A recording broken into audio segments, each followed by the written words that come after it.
Are you wasting your time, money, and energy when you could be creating, but you're not, and you wish you were? Okay, well, in this video, we're going to unpack a little bit, but first, let's start with where you are.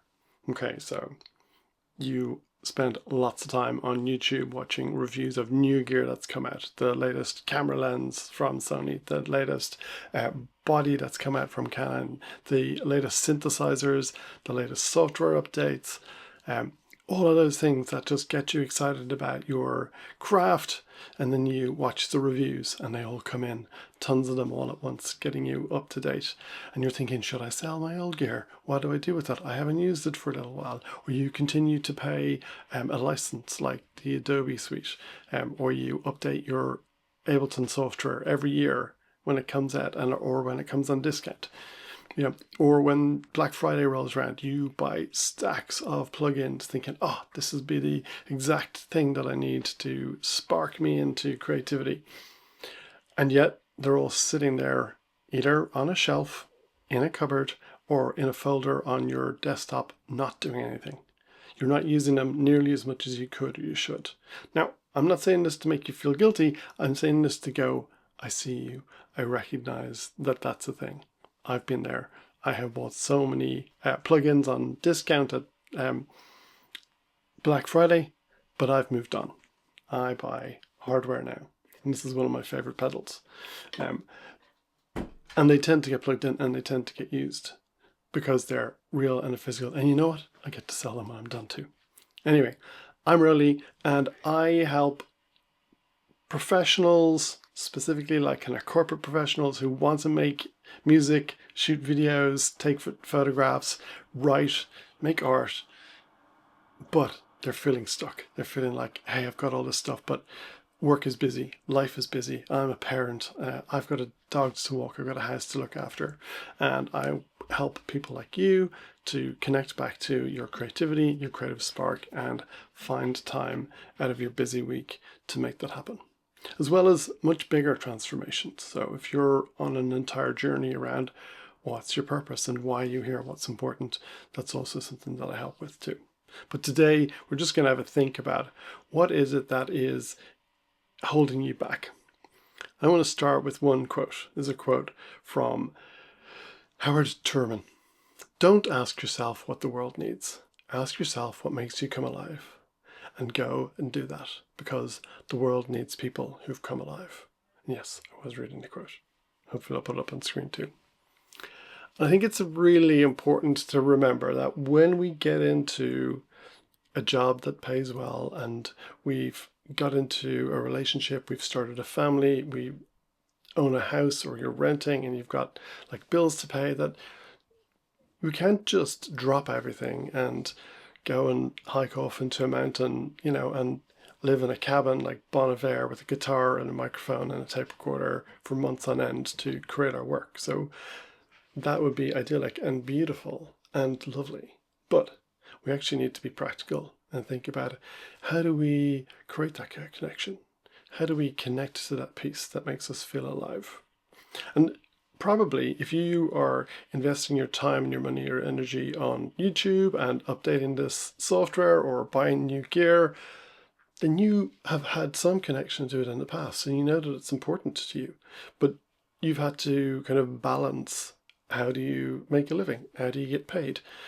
And, this sort of thing has kind of maybe slipped by the side.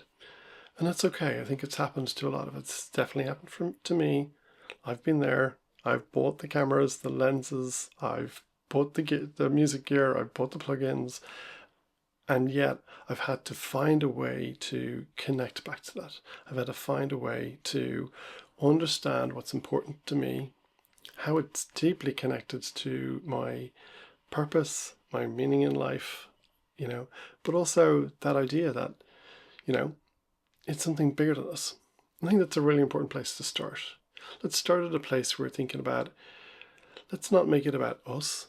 Let's make this about our service to the world.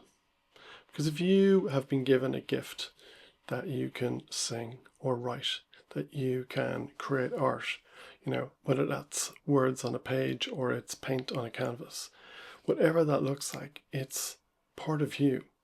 And for you to operate at your highest calling and true to yourself means that you're putting out into the world what you were created, what you were sent here to give. And by flipping it round from, oh, I've got to find time to do this thing, or oh, it feels selfish, turn that around and turn it into a way of being able to give to the world. And that might mean you might need to put your art out there, put your work out there for people to see, to hear, and try and find a way to go do that. So by flipping the script for ourselves, we're able to get to a point where it's not about us, and then maybe it's not even about perfection, and then maybe it's not about being something other than I'm just going to do it, and it's going to help me and move me forward, and you're going to get to a place where you're going to be able to give. One of the things that I've seen regularly with people is when they start to connect into who they are meant to be and living true to themselves and living true to their values, and that they're making time and space for their creativity, that they're then able to show up in a more helpful, loving, caring way for their partners, their family, and at work. Because when we live true to ourselves, we're less likely to get cranky about not getting that time to make, not getting that time to create. We're not getting defensive about, oh, can you do this thing? And oh, I was just about to go and make my... When you're able to express what's important to you, when you're able to ask for that space, maybe even you're able to create a trade and, say, hey, can I do this on a Tuesday night? And then I'll happily take the kids and the dogs Saturday afternoon so that you can, get on with your thing. Maybe there's a way that you can have that conversation. It helps to enforce, it's so important to me that I really want to make sure that you get to do the thing that's important to you as well, and make sure that's there as well. It's a really helpful way to communicate about it and in an adult way have a conversation about, hey, how can I do the thing that I want, and how can I support you to do your important creative work that's going to be of service to the world. So with all of those things, when we're watching YouTube videos on the latest reviews or tutorials, or we're buying a new app and we're trying to get into it, or a new piece of software, a new gear, we're trying a new, stationery or new product, an awful lot of that is just classic procrastination, masked in I'm preparing, I'm getting ready, I'm going to do the thing. But ultimately, it's not doing the thing. And the important piece here is to craft at that time in your day, in your week, and do the thing. Yes, be prepared for it. Yes, get yourself ready, have all your gear out, carve out that space, shut the door, make a little room to make it happen, but actually go and do it. Stop making excuses and go and do it. Actually make some time. And if that's 15, 30, or 60 minutes, let that be it. And I think something amazing happens when we do create that time and we do come back to it regularly. Rather than running out of time, I find, and I've had conversations with a lot of people about this, is that when we connect to something creativity, time seems to stretch and get loose and fluid, and it feels like you've got longer. Yes, you can get into a flow state, it can fly by, but there's something sort of addictive to that. And I think that's part of why we enjoy the creative process. It's partly why we enjoy making things and getting in connected to them, because it's a almost spiritual state that we can get to, like meditation, like dancing all night, like drugs. It's just a place where we can go and get away from the to-do lists, get away from the things that can upset us, and watching the news or having social media jump at us. We can actually get into something that's important, and it connects us to our deeper self. And that's beautiful. I think when we spend time connected to that, we will only show up better to the world. And just one thing about this. Trying to carve out this time and make it happen is not another thing to add to your to-do list. It's not another thing to try and force in. art and creativity is an act of surrender, not an act of control. Yes, you can block the time out in your calendar, and I recommend you do. I recommend you help people around you to understand why it's important to you and why you want to do it. But you don't need to spend any more money on it. You don't need to buy another piece of gear. Like, just use the most basic stuff that you can lay your hands on. If anything, keep it simple. Like, make the setup as simple as possible, just so you can get in there and have a sense of starting. It doesn't have to be perfect. It doesn't have to be a masterpiece, but just start. Make it simple so that you can have a successful, little time slot for yourself.